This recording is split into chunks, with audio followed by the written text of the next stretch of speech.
Okay.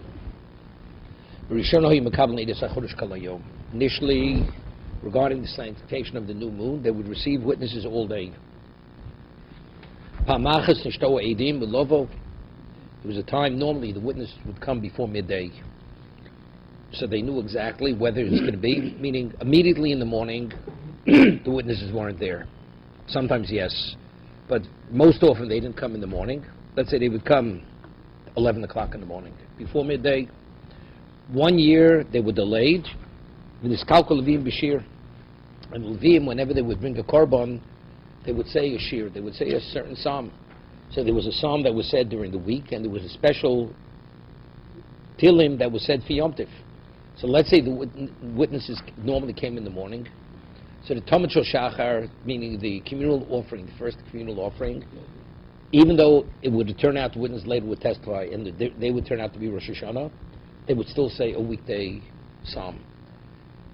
Even though later in the day, they would say the closing Talmud, communal offering, they would say a Rosh Hashanah, the one for Rosh Hashanah. This year, they were delayed, so they thought they weren't coming. So they brought the Talmud Shel Ben Arbaim, they brought the communal offering in the afternoon, and they said a weekday psalm. And then it turned out they said the wrong psalm. So that's what happened. The Levim Bashir, the Levim, they mistakenly said the wrong shir. Hiskinu, so because of that, so they legislated Mekablan Elo Ad HaMincha. They only accept witnesses until Mincha. That's a half an hour after, or let's say in the afternoon, only till a certain point in the afternoon. At that point, till that point, they accept witnesses. And then, of course, that's the time they bring the Talmud Shel Ben Arbaim. They would come after Mincha, the witnesses. What would Rosh Hashanah be? Rosh Hashanah will be the next day. The first day was Rosh Hashanah because most of the day was observed as Rosh Hashanah, so they would complete it as Rosh Hashanah. But what was the reality? Day 31 would be day 1 of the new year. So Yom Kodesh, Mochel Kodesh. After the Churban Abayis, the destruction of Beis Hamikdash, Hiskar Yochanan ben Zakkai, so he legislated that they should receive witnesses right all day long, because the only reason why initially they said not because of the korban. So once there's no longer Beis Hamikdash, there's no korban, there's no reason not to accept them all day. So he reinstituted the witness should be received all day long. Okay? Yeah, Brian. So now the more on something. Ma kilkul. Ma'u kilkul Levim shir. It says the Levim, they disrupted the shir. They were makalkel, meaning they did something wrong regarding the psalm. In Bavel, they interpreted the Mishnah to mean that since they didn't know what it was going to be, how the day was going to turn out, they didn't say the shira at all. Normally every korban tzibur has a shira. Because they didn't know, they didn't say it at all. That's how they interpret the Mishnah in Bavel to mean Kukul Avim Bashir. Reb Zera Amar Sh'amru Shira Shel Chol Im Talmud Shel Ben Arbaim. Reb Zera says no. What does it mean Kukul Bashir? They said the wrong shira. They said a weekday shira where they should have said a Yom Tov shira. Amar Reb Zera L'Ava Bereg. Reb Zera said to Abba his son, Tuk Toni Lu, go teach them. Hiskinu Shlo Yehei Mekabne Eidas HaChodesh. Hiskinu Shlo Yehei Mekabne Eidas HaChodesh El Kadeshi shows Biyom Hakriv Tmidim Musafim. This came. V'lo Shira Shlo B'Shibush. Just go teach them that what happened was that they shouldn't say the Shira Shlo B'Shibush. That's what it says. That's what it says in the Brisa. So what does it mean? They should not say Shira B'Shibush. If they didn't say Shira at all, it's not say Shir B'Shibush means they said the wrong Shir. Iyam B'Shloma Amru Shir Chol Haim Dika Shibush. So that's Mishibush. Shibush mistaken. Mistakenly they said the wrong Shira. Eliyamid Lo Oma Klal. But if you say they because they were in this quandary, they totally did not say it. My Shibush Iko. So what's the Shibush? Shibush means they mistakenly said something. That's the connotation of Shibush. So on that the Gemara answers no. Kevad Lo Oma Klal.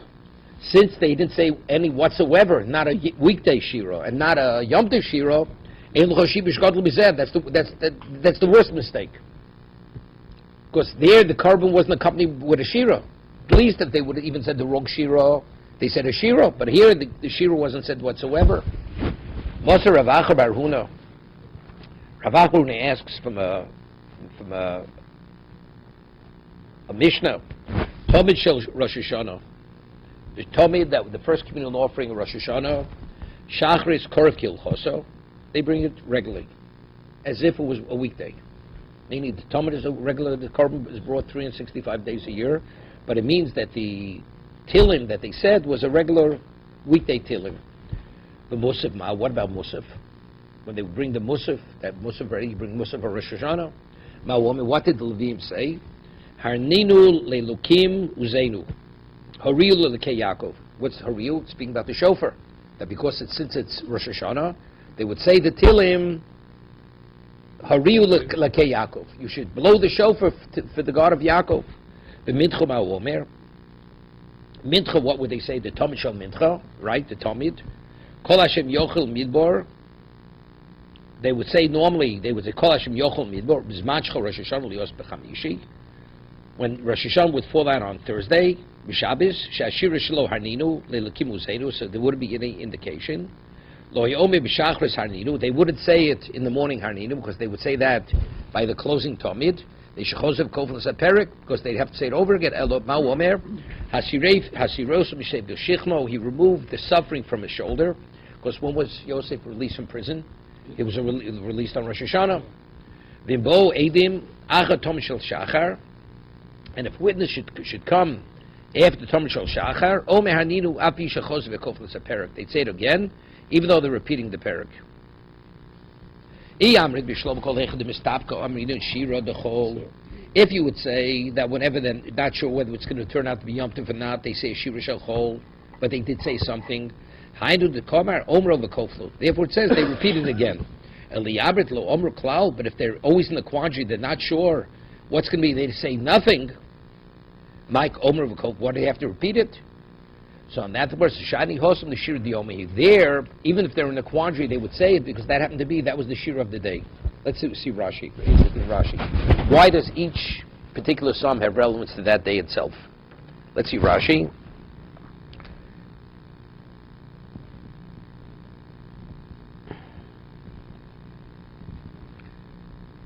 Koref Kilchoso, Omrim al Levim al Nusochav. If you have Rashi. It says they would bring it according to its as instructed. They would say when they would pour the libations, they would say the Shira Shel Chol Kemishpat Hayom K'moshanu Shonim. Sechus Tomen is stated in Sechus Tomen Hashir Shel Levim Hayom Beis Hamikdash B'Yom Rishon. Aleph. Hariu Le'Elokei Yaakov Chol HaMizmor Hishir Shel Yom Chamishi. This is the what we normally say on Thursday. Hayom Yom Chamishi B'Shabbos. Also al Musaf Rosh Hashanah. Why did they say it on Musaf, even though it's not Thursday? Because we say Hariu le'lekei Yaakov. Hariu means blowing the blast to the shofar. Kol Hashem yochel midbar kedei laskim Rosh Hashanah schus kol shofros shel matan Torah. That's Kol Hashem yochel midbar. What kol was heard in the desert? That was Sinai. V'mchal Rosh Hashanah b'chamish. Whatever Rosh Hashanah falls out on Thursday.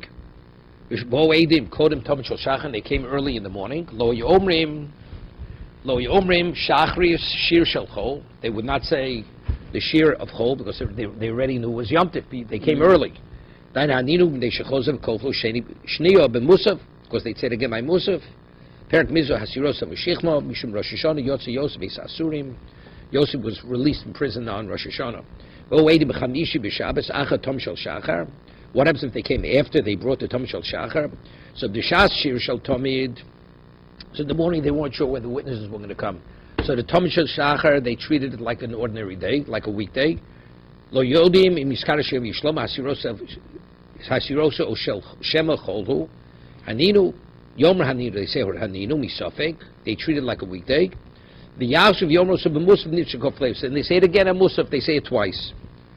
So they're repeating it one more time. It's okay because the morning is they treat it as a weekday. So they repeat it. Okay.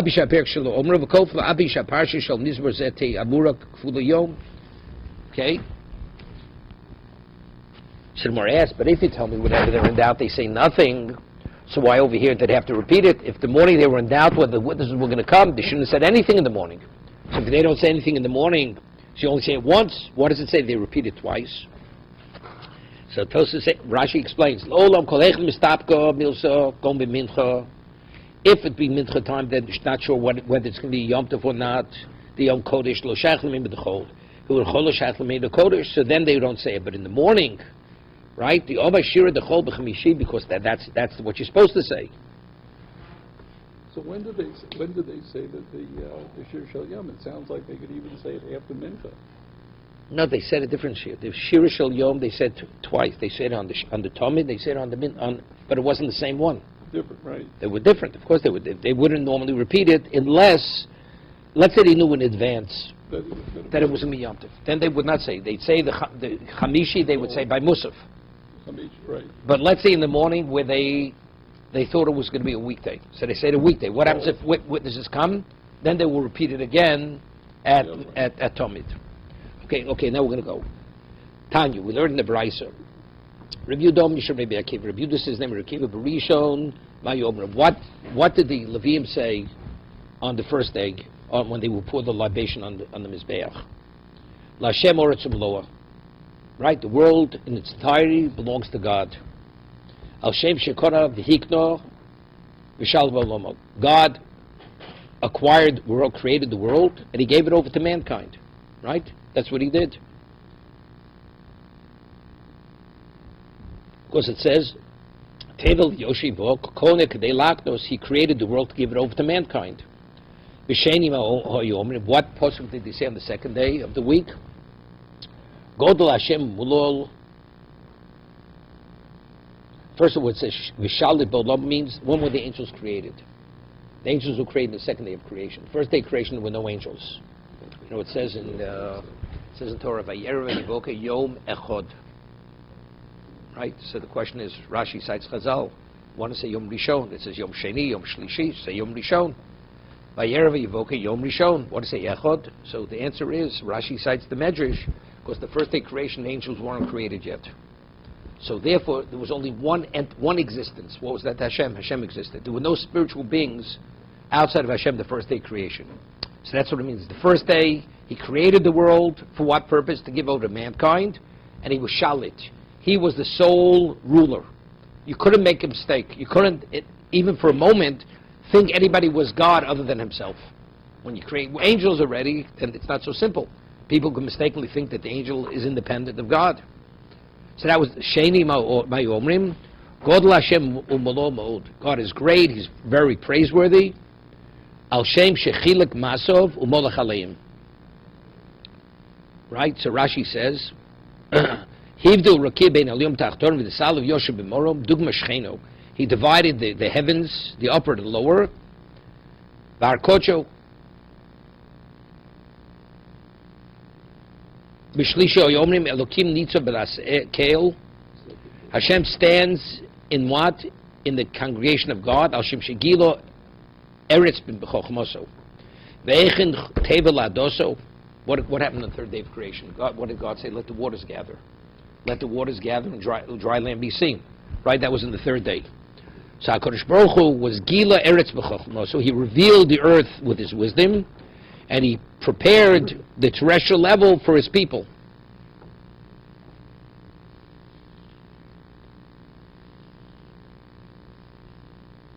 What happened on the fourth day? What was created on the fourth day? Norman.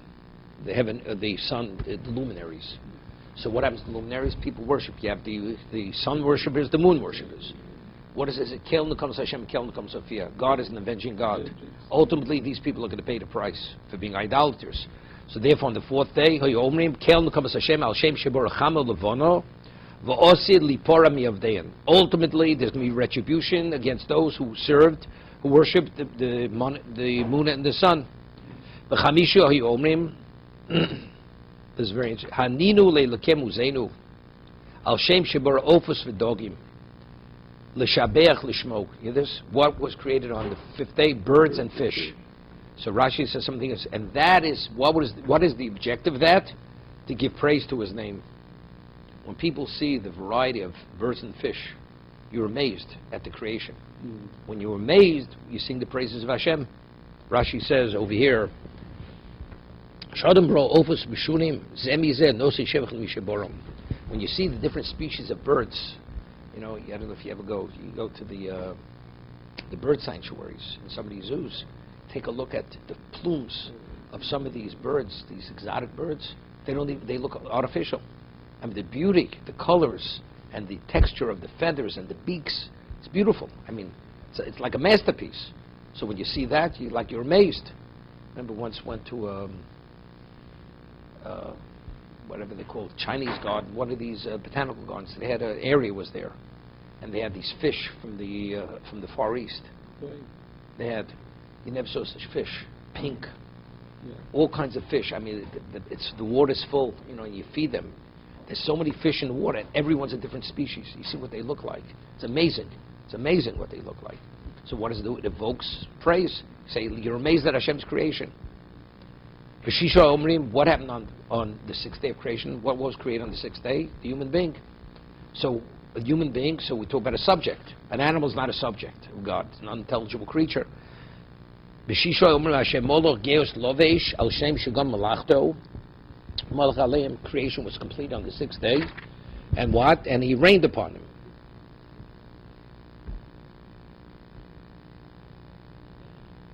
B'shvi Hoy Omrim Mizbashil Yom HaShabbos. Shabbat, the seventh day, this is Mizbashil Yom HaShabbos, the Yom Shkula Shabbos. Rashi, what does it mean? She'osir Olim, what does it mean? It's a day that's Kulu Shabbos. What does it mean, day it's Kulu Shabbos? What is the meaning of Shabbos? Shabbos is refrain. It means non-existence. You see? Omer Reb Nechemia is very important. When will the world come to an end? How old is the world? Well, not far from 6,000. Once the world is 6,000 years old, it comes to an end. So what's Shabbos? Refrain. So the world will be fallow. Won't be in existence. It's Yom Shekulo Shabbos. Reb Nechemia. Reb Nechemia says, V'chi maro Reb Kiva lechalek bein haprokim halolu. Why does he make differentiations from one day to the next? El b'rishon shekorav hikno shalit olomo. Sheni chilik masu molach aleim. He was going through Rishlishi Gilo Eretz b'chochmoso v'hechen tevel adoso v'i shavor chamo ulavon v'osli parmi of deim chamishi bar ofos v'dog l'shabeach l'shmo v'shishi shugam amlachtu molach aleim v'shvi al shem shkulosh al shem shishovas. We'll see in a moment. So the seventh day, it means this means non-existence. The komifligi b'Rav Katina. He argues Rav Katina. Dom Rav Katina shisha alfi shani havi alma. The world doesn't exist for 6,000 years. Chad choruf. You hear this? And 1,000 years, the world is going to be destroyed, non-existent. How do we know? Shenemar v'niska v'Hashem levado bayomo. God will be exalted all by himself on that day. There's not going to be an existence. All that's going to exist is Hashem. Niska Hashem levado on that day. Trei choruf. And how many years is it going to be destroyed? 2,000 years. So Rav Katina's argument. Nechemia says it's only been destroyed what corresponds to the seventh day of creation, which is 1,000 years. Rav Katina says no, Trei choruf, 2,000 years. The world. That means when's the world going to be recreated? In what? Not in the 8,000th year, the 9,000th year. Shenemar Yechayenu Yomayim. Here, he will bring us back into life. Resurrection, the new creation, will be the equivalent of 2 days. After 2 days of non-existence, which is 2,000 years, that's when God will bring us back into existence. Okay? So he's arguing with Rav Katina.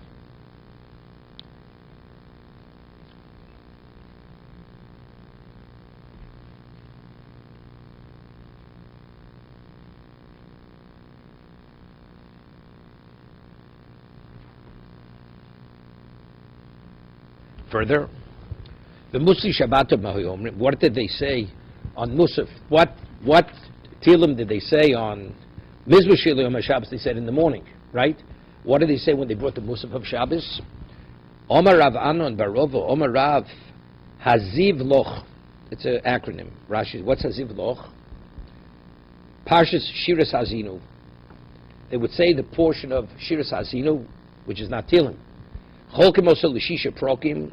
They would divide it into 6 parts. Harishan Hazinu. First is Hazinu Hashemayim Vadeh Beiro. Then the second was Zechorid Mosolam Shlishi Yarkavei Albam Seoretz Arvi Yarshav Yino Tzadkan Shisha Psukim Leperik Kanveil Shmona Psukim Leperik Hachamishi Lulei Koaz. Okay. Further, Tosler Rav Omar Rav Kederach Shachalukim Kan Ka Chalukim Beis HaKnesses. The way they would divide the Shira on Shabbos for the Musaf, that's the way they divide the Aliyahs when they would read parshas Hazinu. That's how we divide up the Aliyahs. B'mincha so the Shabbato, right? Mincha, you have 3 Aliyahs. So when you start reading Hazinu, they would divide it in 3 points, 3 parts, the way they said this.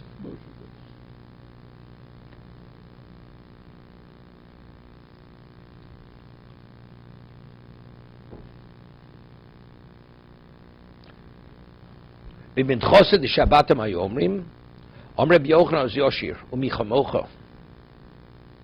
They would say Oz Yoshir u'micha mocha. This Oz Yoshir, Shira Sayama ad micha mocha, they would say. They would say, this is Mincha Shabbos. Oz Yoshir iboilu, hani kulu b'chad Shabbat omrlu. Did they say all these psukim? Now we have a question, we said Hazinu. Did they say all these psukim on one Shabbos? Or if they went over a 6-week period, they would say it. Odil Kol Shabbat Shad Amrichad, they would say one of these groupings. Toshma, the Tanya, Omer Reb Yossi, Achi Rishono Meres Achas, Shni Choser Shtayim. Yeah, when the first group would finish, among the Levim, when the first one would finish the first, the second one would repeat the second. Shema Mino Kol Shabbat Shabbat Amrichad, Shema Mino. Achi Rishono Meres Achas, Shni Choser Shtayim.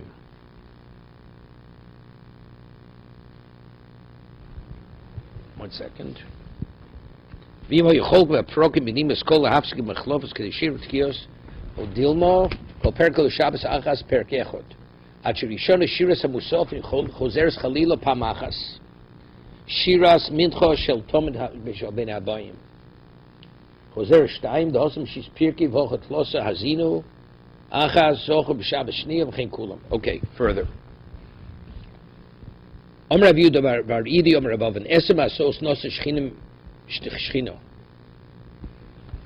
The Shchino Listalik Ma'isha Mat Shechotu. When the Jews sinned, the Shchino gradually detached itself. That gradually, okay. Esem Asos Nosa Shchinim. There were 10 travelings from the Shchino made till it fully detached itself. Mikroi, yeah, and it's based on Psukim. Uchenegdun goes to Sanhedrin. And to correspond to that, the Sanhedrin, originally they left, when the Beis Mikdash still stood, they left the sanctuary. They were right adjacent to the sanctuary.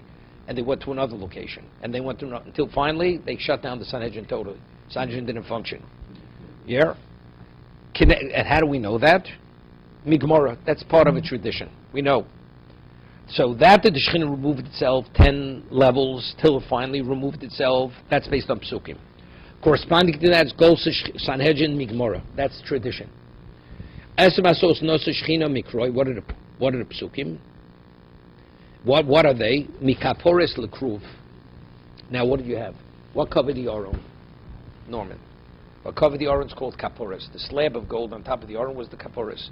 On top of the Kapores we had cherubs. So the Shechina initially was on the Kapores. When it started to extract itself, it went on to the kruvim, went on to the cherubs. It wasn't on lower down. Okay? Umikruv lekruv, umikruv lemiftan. It went from one cherub to the other. There were 2 cherubs. Went from one cherub to the other cherub, then it went to the miftan. Miftan is the entrance, that's the heichol. The heichol was the covered stand. Miftan lechotzer. It went from the miftan to the chotzer. The chotzer is the courtyard. Umichotzel mizbeach, mizbeach legag, umigag lechoma, umikoma leir. Went from the wall to the city, meir lahar, umihar lemidbor, midbor also the yoshim koma. Once it went, the Shekhinah went out into the desert, it detached itself from its existence, went into Shamayim. Shenemar, elech oshuvo el makomi. I'm returning to my location. This is what the Jews sinned. Hashem detached himself from us. Over what period of time was this withdrawal? By the time the bias was destroyed, it happened. So over, what was like 400 years? So over not 400 years. The Jews originally bathed themselves. So the second temple, Whatever, second Beis Hamikdash.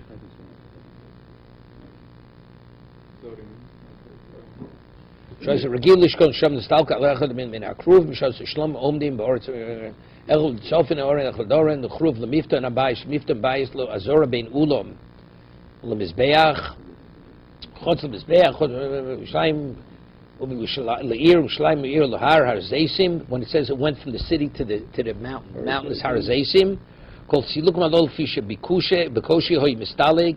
And why did it detach itself gradually? To show that Hashem was doing it with difficulty. It's like a parent doesn't want to separate himself. Mitzapish yishuvu. Okay? So it wasn't like he did it secretly. He wanted them to do tshuva after each moving. Yeah. Further.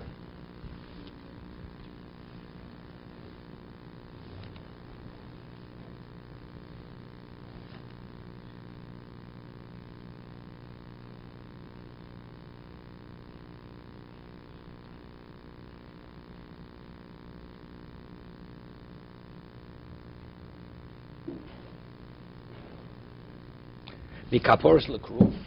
It went from the kaporis to the kruv, from the cover of the aron to the kruv. Rashi says, Shlomo's kruvim weren't on the aron. That's besides. There were kruvim which stood on the ground.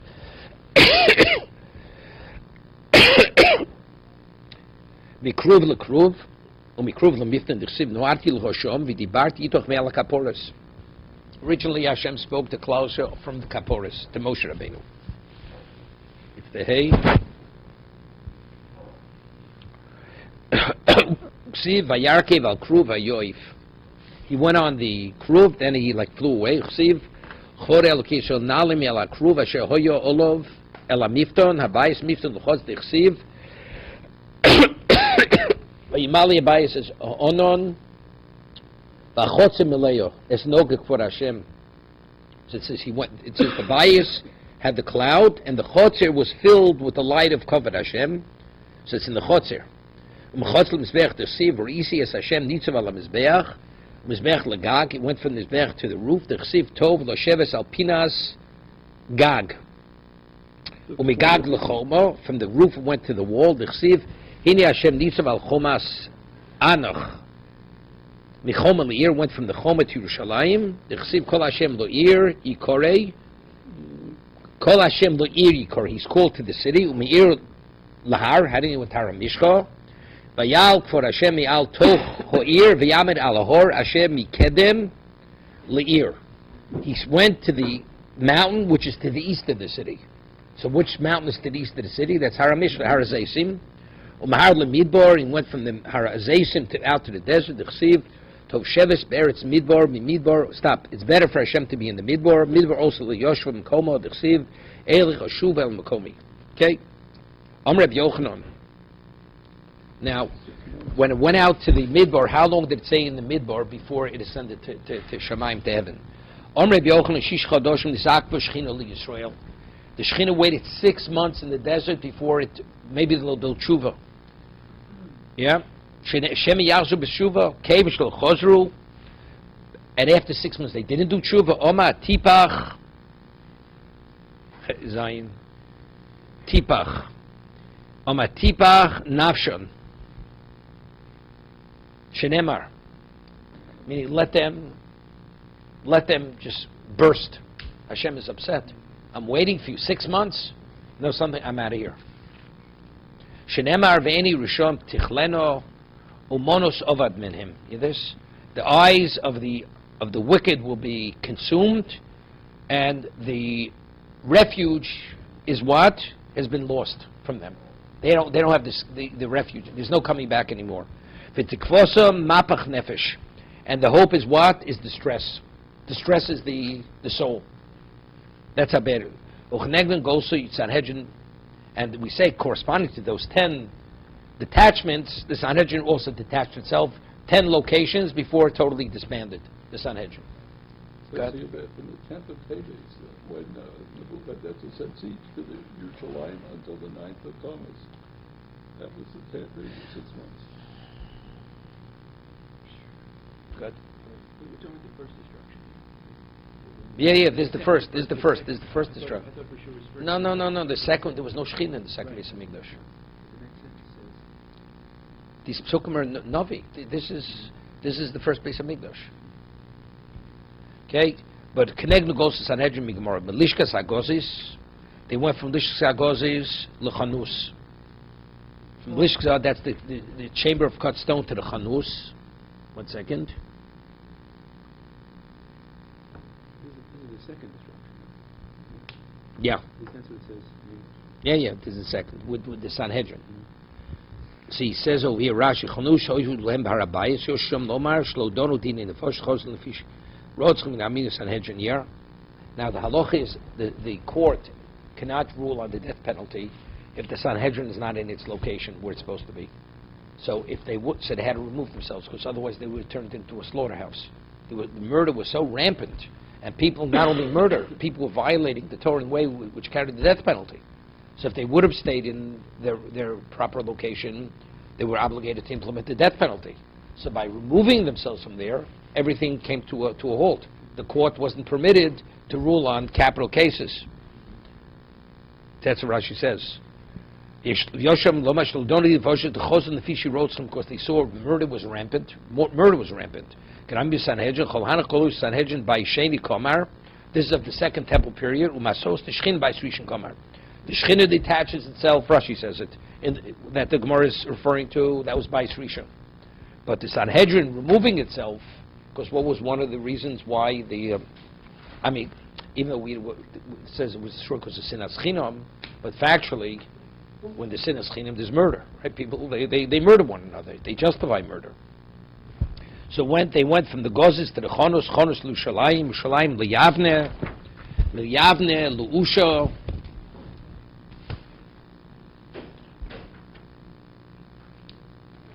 Like they had to do the same thing Hashem did. No, they were only copying it. No, but right. They could have just removed it once and ended it. But they just wanted to indicate it's similar. They went from Yavne to Usha, and then they went from Usha back to Yavne. They went back to Yavne. Yavne Lushnim went from Yavne back to Usha again. Usha l'Shrafim, Shrafim l'Beishorim, Beishorim l'Tzipori. That's where Rebbe was. That's up north. Tzipori. Umitzvor l'Tveria, Tveria Amuka, Utveria Amuka. Excuse me, Utveria Amuka Mikulan. Tveria of all these locations is the lowest location. That's the lowest location, right? Because everything, the Harabayis was the ultimate height. That was the lowest location. So spiritual. No, physical location. Physical location. Sipori is up north, way high up. So Rashi says over here, okay, the Sanhedrin was always where the Nasi was. Mm-hmm. So the Nasi they were in these various locations. So he says, when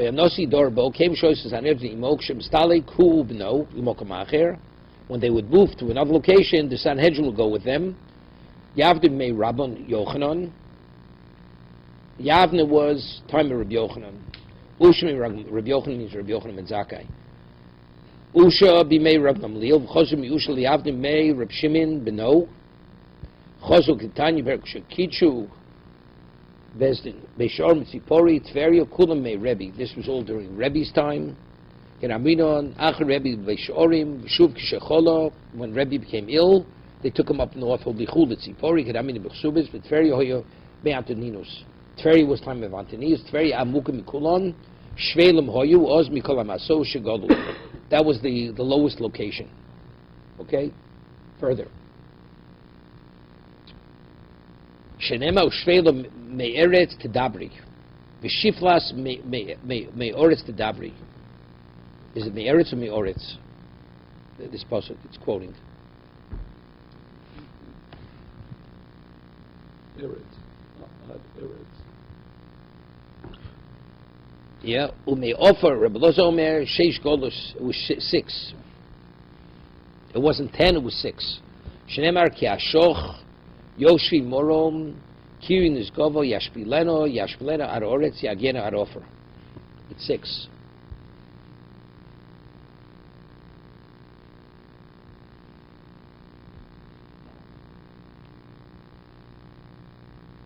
Rashi makes the calculation. And ultimately from there we're going to be redeemed. Shenema hisnari miofakumi shivi. Hisnari miofakumi shivi.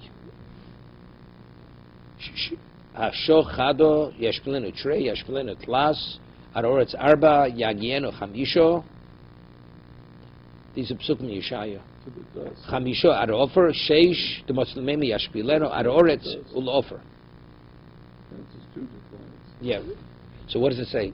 This is referring what to the Sanhedrin or to the Shechina? Same with this the Sanhedrin. Sanhedrin. Even though this is during Bayis Rishon. Even though there's Bayis Rishon, you know what I mean? Before we say the Sanhedrin was Bayis Sheni, the Shechina was Bayis Rishon. Does he say, explain that? It's not explaining it. No. So when it says the 6, what was 6? 6. So it's he has brought them down. He has lowered it. No, I understand that. But what it says, Rabbi Yochanan says it was 6. Rabbi Loza says sheish golos. There was 6 golos, not 10. So he's saying that Rabbi Eliezer does not dispute the historical account of the Sanhedrin travel. Rather, based on his exposition, he maintains that the 10 relocations count as only 6 exiles. Okay, so it's referring to the Sanhedrin. Even though these psukim are Bayis Rishon, not Bayis Sheni. He says Yabda and Usa are counted as 1. No, that doesn't bother me. I'm just saying the psukim. So you have to say this is forecasting. I mean, Yeshayahu lived before the Churban Bayis Rishon. Here he was, the way we're saying now, he's forecasting Bayis Sheni, the destruction of Bayis Sheni. That's what's interesting over here. Okay. Omrei b'shu ben Korcha. Od zo siskin Rabbi Yochanan ben Zakkai. Yochanan also legislated Shafir Rosh Bezdin b'chol mokom. Wherever the Rosh Bezdin is, shel eidim holchem elu l'mokom vad. Even though the Rosh Bezdin is not there, he should go to the location where the Sanhedrin convenes.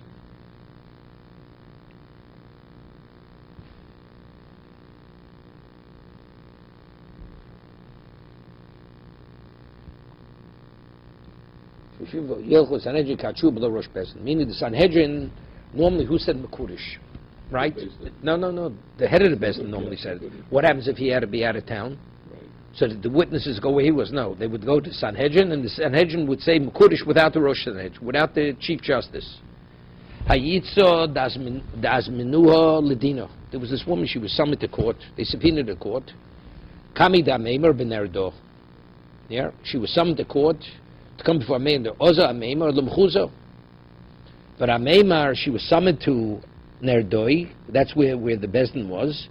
But Ameimer went to Mechuzim, the Ozla Basro. She didn't follow him. He was the Chief Justice of the court. He subpoenaed her to come, and he was in Nerdoi, but he left Nerdoi and went to Mechuzah, and she would not go to Mechuzah. Cause of Psicho Alua. So he wrote an excommunication document because she wasn't coming. Based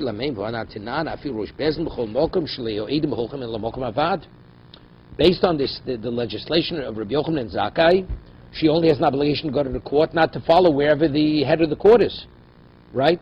That is regarding what Rabbi Yochanan and Zakkai said, that was regarding witnesses coming to testify about the new moon. Why? Because over there, what's the issue?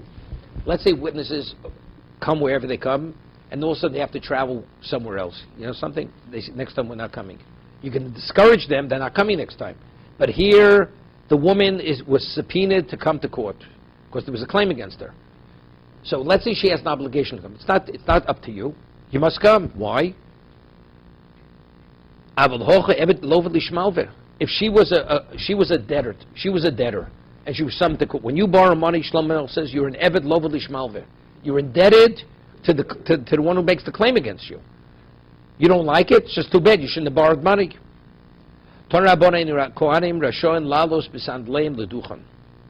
Hear this? A Kohen, when he goes to Duchen, he has to take his shoes off, his sandals. He cannot Duchen with sandals. Why? You'd say, why not? To officiate in the Beis HaMikdash, you can't have a separation between your foot and the floor. Birchas Kohanim has nothing to do with separation, right? So this is one of the 9 legislations which Rabbi Yochanan ben Zakkai legislated, that a Kohen, when he duchens, he has to take off his sandals. Shistai Pirko. You have 6 mentioned in this chapter. V'chad de Pirko Kamei. V'idoch, what's the other one? We're saying altogether the 9. The Tanya Gershon is Gair Bisman Hazer. Sorach Shiyafrish Rov Alekino. That in this, if a convert converts to become a Jew, he has to set aside money to purchase Rov Alekino, a certain amount of money to buy birds as a korban.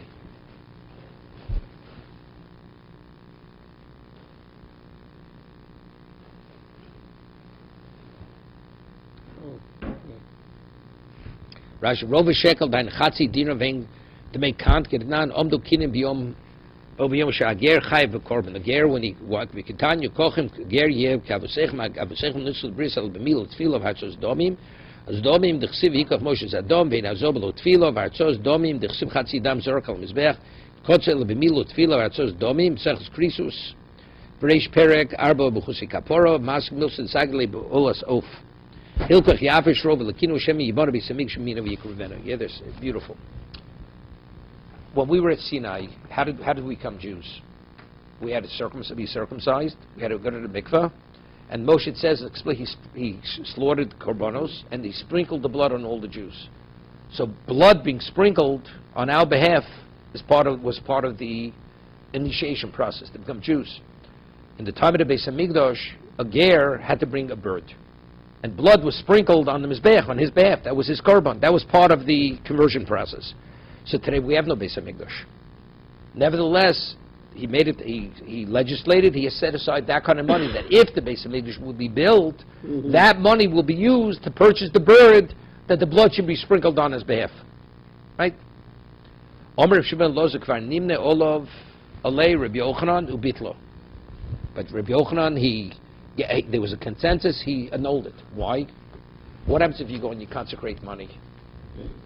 You know what happens, and somebody benefits from the money, so you're creating a pitfall. It's a menace to society. A person doesn't realize the money is consecrated money, and he's going to benefit from it. So therefore, Rabbi Yochanan went, Rabbi Yochanan bitlo, he annulled it, because it would be a pitfall.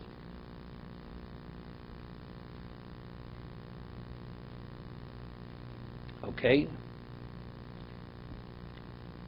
V'idoch plukted Rav Papa, Rav Nachman Bar Yitzchok, Rav Papa Omar, Keren Revai.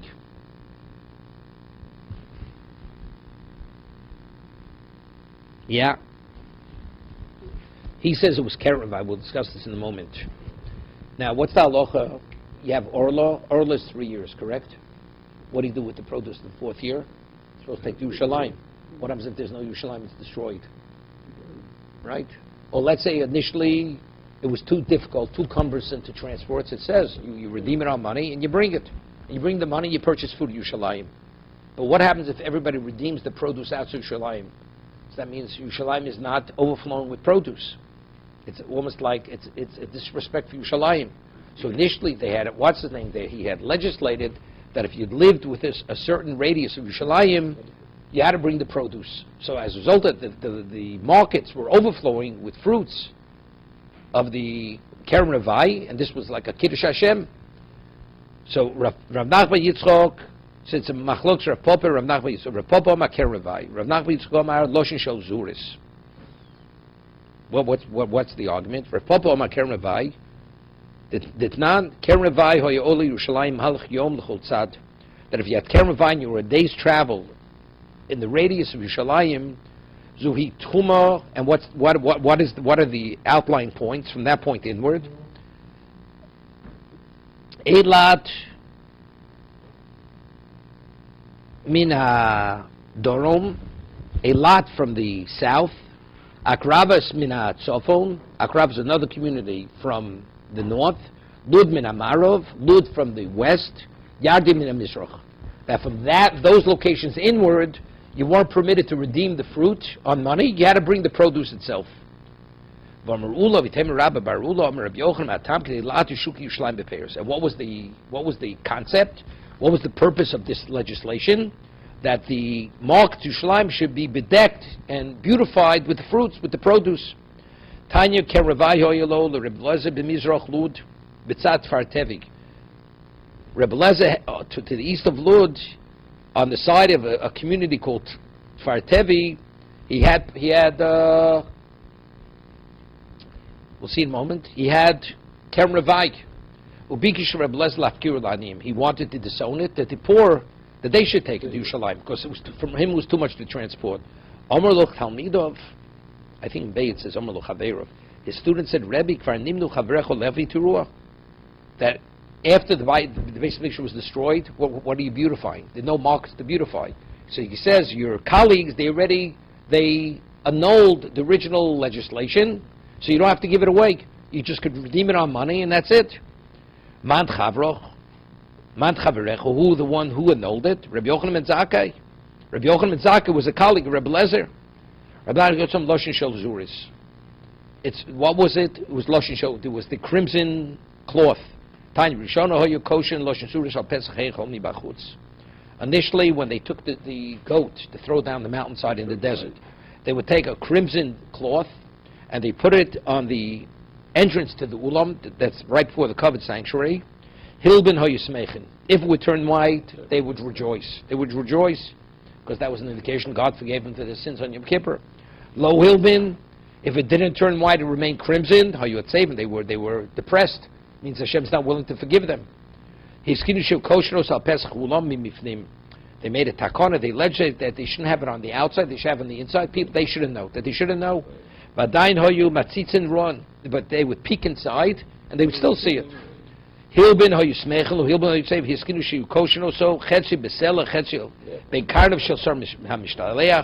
They took it down, and they would tie it partially to the horns of the goat that was going to be thrown down the mountainside, and the stone. So therefore, the only one who saw it was who? Was really the one who threw it down the mountainside. Nobody was out there with him. Rav Nachman Yitzchak, by time of the Omak Rav Papa, why did he hold like Rav Papa that they originally was one way, they changed it? Omak Isol Gedaitoch Rav Yochanan Zakkai. It's as if we're saying it was Rav Papa. Why didn't you say like Rav Papa said originally? They legislated you should bring all the produce within a day's radius, travel to Yerushalayim.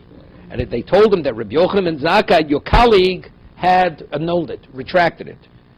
Isol died Rabbi Yochanan ben Zakkai, Chaver of Rabbi Lezer Mihavo. Rabbi, what do you mean? It's your colleague. His student said your colleague annulled it. We're talking about these are 9 enactments, legislation of Rabbi Yochanan ben Zakkai. How could this be Rabbi Yochanan ben Zakkai? If they say Rabbi Lezer, your colleague had retracted it. What do you mean your colleague had retracted it? Rabbi Yochanan ben Zakkai was the Rebbe of Rabbi Lezer. He wasn't a colleague. He wasn't a peer. He was his teacher. Hear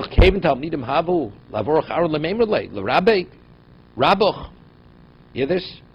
He says, because the people who told Rabbi Lezer were his students, even though Rabbi Yochanan ben Zakkai was not a peer, but they couldn't say, your Rebbe, because it would be a disrespect to their Rebbe. You know? Your Rebbe. So they said, your colleagues. Papa, my time of the Omak, Reb Nachman Yitzchak.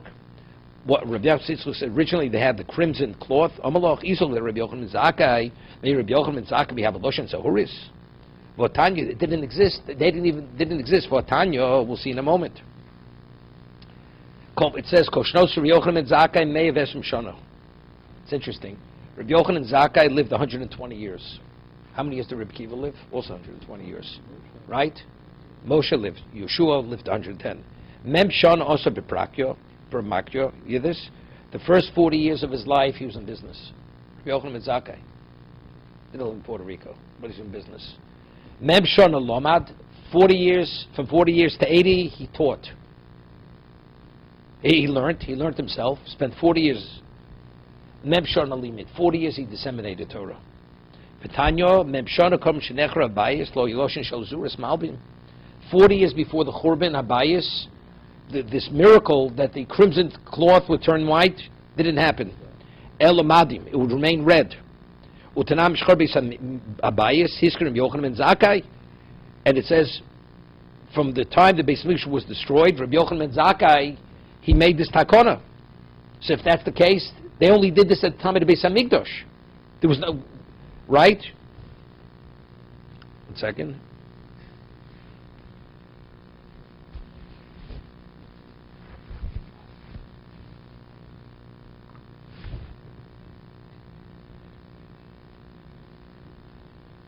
Yeah. When was he in a position to legislate various laws? When he taught. Right. So over here, it says the Bais was Nechrav. When those last 40 years of his life, the Bais didn't exist any longer. So what do you mean? He legislated they shouldn't display the crimson cloth. There's nothing to display. There's no Beis Hamikdash. Right? V'yidoch osam Rabbi Shana d'lomad Talmud yoshel fnei Rabba havo. Meaning he didn't legislate it, but he suggested it because it makes sense. Why get the people depressed? Put it on the inside, or put it on the horns and the rock. So even though he was a Talmud, but because he made the suggestion, and the suggestion was such a powerful suggestion, therefore it was stated in his name as if he legislated. Okay, we're going to stop here. Okay, tomorrow.